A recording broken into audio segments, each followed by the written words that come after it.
Hello friends, வணக்கம்.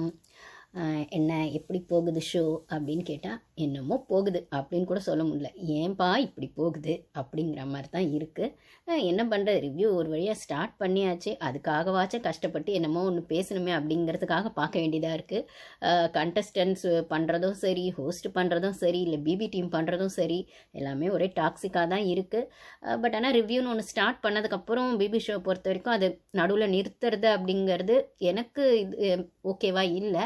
திடீர்னு ஒரு 4 நாளில் ஷோ ஏறலாம், இல்லைனா 4 நாளில் நம்ம பெர்ஸ்பெக்டிவ்க்கு ஏற்ற மாதிரி ஷோ மாறலாம், எப்படி வேணால் மாறலான்னும் போது ரிவ்யூவர்ஸ்க்கு அது ஒரு என்ன சொல்கிறது, ஒரு ஒரு ஒரு ஒரு விதமான ஒரு விஷயம். அது பார்க்குறோம், அதில் நடக்கிறத ரிவ்யூ பண்ணுறோம் அப்படின்னு. ஒரு சிலர் காசுக்காக பண்ணுவாங்க, ஒரு சிலர் வியூஸ்க்காக பண்ணுவாங்க, ஒரு சிலர் ஃபேம்காக பண்ணுவாங்க. எனக்கு என் மனசில் தோன்ற விஷயத்தை நான் ஷேர் பண்ணுறதுக்காக பார்க்குறேன். ஸோ அதே வகையில் தான் நான் வந்து ரிவ்யூவும் பண்ணுறேன். என்ன மாதிரியே இத்தனை பேர் அந்த தாட்ஸ் கூட கனெக்ட் ஆகுறாங்க, இல்லை என்ன மாதிரி எவ்வளோ பேருக்கு அந்த ஃபீலிங்ஸ் வந்து ஒரே மாதிரி வேவ் லென்த் இருக்குது அப்படிங்கிறதுக்காக ரிவ்யூ பண்ணுறேன் அப்படின்னும் போது, ஸோ என்னால் அந்த கமெண்ட்ஸ், நெகட்டிவ் கமெண்ட்ஸ் ஆப்வியஸாக டெய்லி வருது. அதை பார்க்கும்போது கொஞ்சம் ட்ரெயினும் ஆகுது. அதே சமயத்தில் பாசிட்டிவ் கமெண்ட்ஸும் வருதுன்னும் போது, அந்த மாதிரி பாசிட்டிவாக என்னோட பாயிண்ட்ஸ் கூட, என்னோட பெர்ஸ்பெக்டிவ்ஸ் கூட ஒத்து போகிறவங்களுக்காக நான் வந்து டெய்லி பிடிச்சாலும் பிடிக்கலனாலும் இருக்கிற விஷயங்களை பேசணும் அப்படிங்கிற மைண்ட் செட்டோட தான் ஒரு நாளும் நான் ரிவ்யூ பண்ணும்போது கம்பேக் கொடுத்துட்டு வரேன் அப்படின்னு தான் சொல்லணும் மனசளவில். ஸோ ஏன்னா அவ்வளோ நெகட்டிவ் கமெண்ட்ஸ் வருது.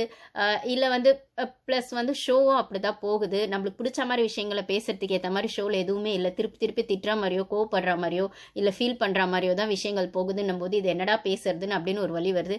பட் ஆனால் அந்த பொண்ணு ஏதோ ஒன்று அந்த அந்த இடத்துல இருக்க அந்த பொண்ணே அவ்வளோ ஸ்ட்ராங்காக இருக்குது அப்படின்னு சொல்லும்போது, நம்ம இன்னும் கொஞ்சம் நம்மளால் முடிஞ்ச அளவுக்கு அந்த ஷோவை, அந்த பொண்ணுக்கான சப்போர்ட்டை ஏதோ ஒரு இடத்துலேருந்து ஒரு சின்ன வியூவர்ஸ் பார்த்தாலோ, இல்லை ஓட் போடுறவங்க யாரோ ஒரு சிலர் அதை மாற்றிக்கிட்டாலோ, இல்லை அந்த பொண்ணு மேலே இருக்க பெர்ஸ்பெக்டிவ் ஏதோ ஒரு சில இடத்துல மாறினாலோ, நம்மளால் முடிஞ்ச ஒரு சின்ன சப்போர்ட் அந்த பொண்ணுக்கு, அவ்வளோதான். இதனால் நம்மளுக்கு வந்து அங்கேருந்து எந்த என்ன சொல்கிறது, சேனல் சார்பாகவும் சரி, அந்த பொண்ணு சார்பாகவும் சரி, இல்லை பெருசாக நம்ம பிஆர் டீம் அப்போல்லாம் எதுவுமே கிடையாதுன்னும் போது, நம்ம மனசுக்கு தோணுனதை ஷேர் பண்ணும்போது ஏதோ ஒரு இடத்துல அது ஒரு சின்ன நல்ல மாற்றமாக வந்தால் நல்லாயிருக்கும், அவ்வளோதான். அது ஒரே ஒரு ஓட்டு விஷயத்தில் இருந்தால் கூட ஓகே தான் அப்படின்னும் போது, அதுக்கான விஷயமாக தான் நான் வந்து ரிவ்யூ பண்ணுறேன்.